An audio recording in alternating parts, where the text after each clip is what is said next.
An Israeli-American soldier who was believed to be kidnapped by Hamas on October 7th was just revealed by the IDF to be dead. Massive rocket barrages from Lebanon continue to rain down on northern Israel every single day. And still, our president, Joe Biden, is worried about saving the Hamas terrorists who are trapped inside of the Rafah stronghold in the Gaza Strip. All this and a whole lot more here on today's show. Stay tuned. I'm Justin, and this is the Israel Guys.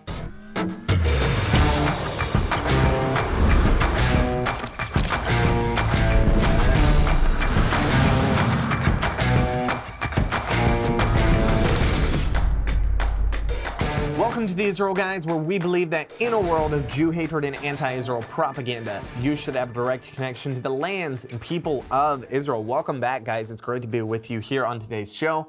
As you can probably tell, the set is a little different this week. That's because we are not in Israel right now. All of the Israel Guys are here in the States right now doing some different things. Joshua's doing some speaking tours, but we're back for some different things.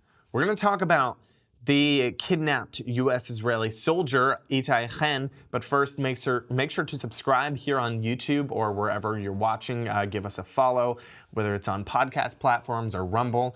Also, like this video and hit the notification bell so you never miss any of the episodes of the Israel Guys. We're putting out a lot of exciting content. Also, follow us on social media. We have a very, very exciting announcement. We are doing an Israel Guys conference in May called the Israel Summit from May 20th through the 22nd, and it will be hosted at the Sonesta Hotel in Nashville, Tennessee. We would love to see all of you guys there. We have some super exciting speakers confirmed already, people like Yishai Fleischer, Jeremy Gimpel, Aria Bromowitz, also Yair Levy, the musician from Israel, very awesome musician. He just confirmed that he will be there at the conference doing a concert. We also invited people like David Friedman, Caroline Glick. We'll be screening movies, doing different music, new videos that we're working on we'll be showing there. Guys, this is super exciting. You should sign up as soon as possible. You can click the link in the description below to sign up for the Israel Guys Summit, May 20th through 22nd at the Sonesta Hotel in Nashville. The time has come to keep God's land, all of God's land. That is the theme of this Israel Guys Summit. Don't wait to sign up. Click the link in the description below to sign up for the Israel Guys Summit. So you may have seen this on the news because this guy, he's kind of famous, but a U.S.-Israeli citizen, Itai Chen, he was a 19-year-old soldier from Netanya. Everyone thought he was kidnapped on October 7th and that Hamas was still holding him in Gaza. Well, unfortunately, the IDF just revealed yesterday, on Tuesday, March 12th, the IDF revealed that he was actually killed on October 7th, and Hamas has been holding his body this entire time. He was stationed at the Nahal Oz army base as part of a tank unit where he was killed, and then his body was taken to Gaza by Hamas. He contacted his family on the morning of the massacre at 6:30 a.m. He updated them that a war had broken out, and after that, contact was completely lost with him. After 2 days of being classified as missing, the family was notified that he was abducted to Gaza with his peers, but they were not told if he was taken alive. His family, the family of Itai Chen, they even met with President Biden during the first week of the war.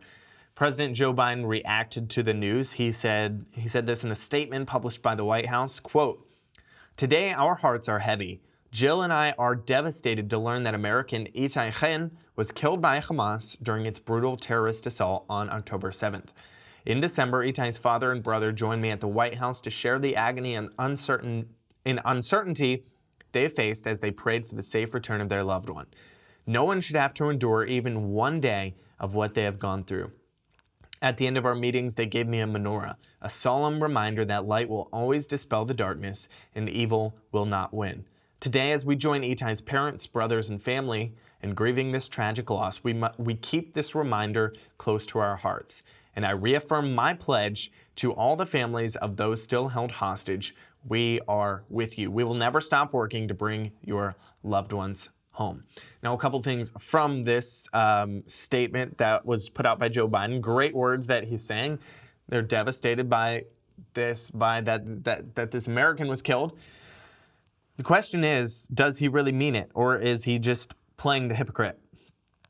He said, we are with the hostages. He's reaffirming his pledge to all the families of those who are still held hostage, and he's saying they will never stop working to bring the loved ones home. However, is that the truth? Joe Biden, I have a very simple message for you. If you want to bring the hostages home and don't want to see any more American citizens die in Israel, then stop negotiating for a ceasefire. Period. Stop negotiating for a ceasefire. You know what a ceasefire does? A ceasefire helps Hamas a lot more than it does Israel. It gives them time to regroup, rearm, attack Israel once again. Israel is on the brink of destroying Hamas. They've been working very hard for months, systematically going through Gaza and destroying Hamas. Joe Biden needs to stop pressuring Israel to not go into Rafah, to not take out the last terrorist stronghold in Gaza. Instead, he should start standing behind Israel's full right to defend themselves, and actually, instead of pushing them to not go into Rafah, he needs to start encouraging them to do everything they need to do to wipe Hamas from the face of the earth. That is what Joe Biden needs to do. Guys, we're going to talk about what is going on with Lebanon, but first, let me tell you about the Israel Bible. This is a Hebrew Bible with English transliterations, unique commentaries, and tons of charts, lists, maps, things like that to help you study better and understand more about the scriptures. Imagine holding a resource that combines the original Hebrew text with clear, accurate English translations. The Israel Bible brings these ancient words to life like never before. Also, it's not just for scholars or theologians. With profound commentary by Rabbi Truly Weiss and other Orthodox Jewish teachers, it's designed for people like you and me, the curious seeker, the faithful believer, the one who is yearning to find comfort and peace during these challenging moments. What sets the Israel Bible apart is its unique approach to understanding God's promises and prophecies for the end of days. If you're eager to deepen your connection with God's Word and the Holy Land, then this Bible is for you. Guys, you can click the link in the description below to purchase your copy of the Israel Bible today. So, attacks from Hezbollah are continuing. Massive rocket barrages are continuing to rain down on northern Israel every single day. Just yesterday morning, Tuesday morning, Hezbollah fired more than 100 rockets from Lebanon at the northern Golan Heights and the Galilee. First, they fired a 70 rocket barrage at the two areas at approximately 7 a.m. And then just over an hour later, another 30 rockets were fired at the northern Golan. As you can see in this video, massive rocket barrage raining down on Israel. Thank God there were no casualties or damage from either rocket barrage. In response, the IDF said that fighter jets struck 3 launchers used to fire rockets at the Golan Heights. Also, following the rocket attacks, the Israeli Air Force carried out a series of attacks on Hezbollah targets inside Lebanon, according to reports.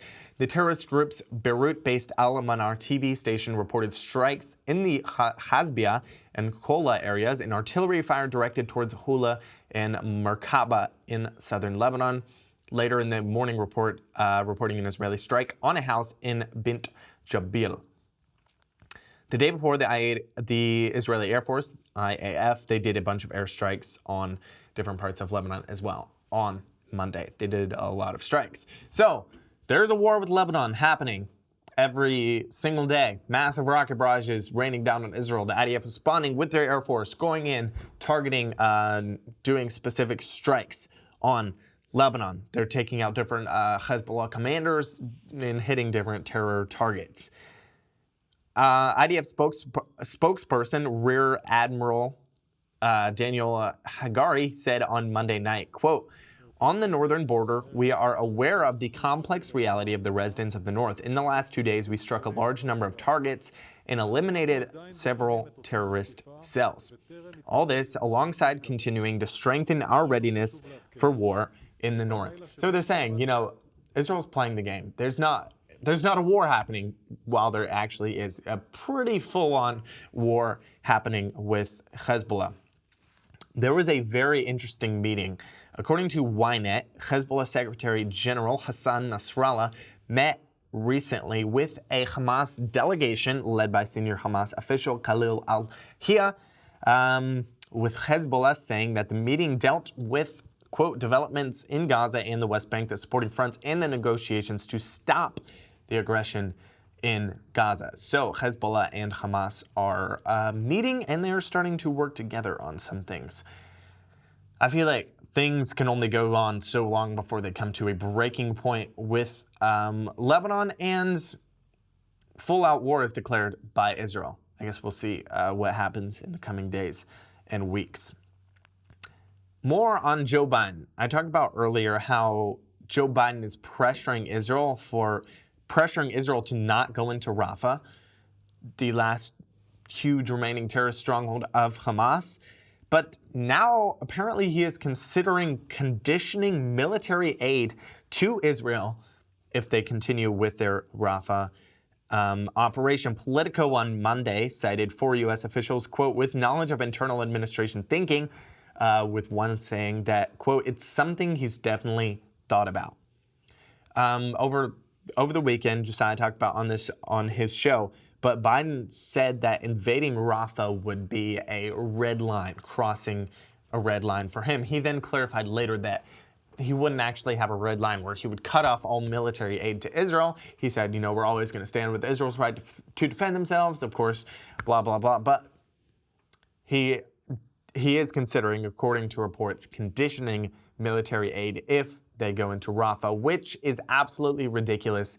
And as I said earlier, Joe Biden needs to stop pressuring Israel to let the Hamas terrorists live, literally, and stop negotiating for a ceasefire, and instead encourage Israel in their full right to defend themselves.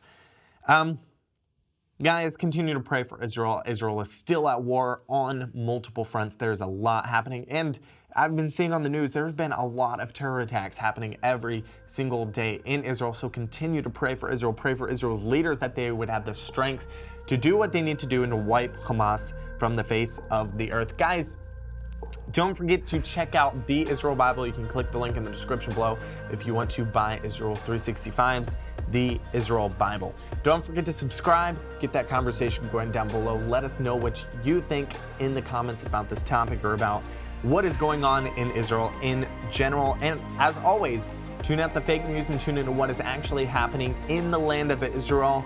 We'll be back every day, Monday through Friday, with your direct connection to the land and people of Israel.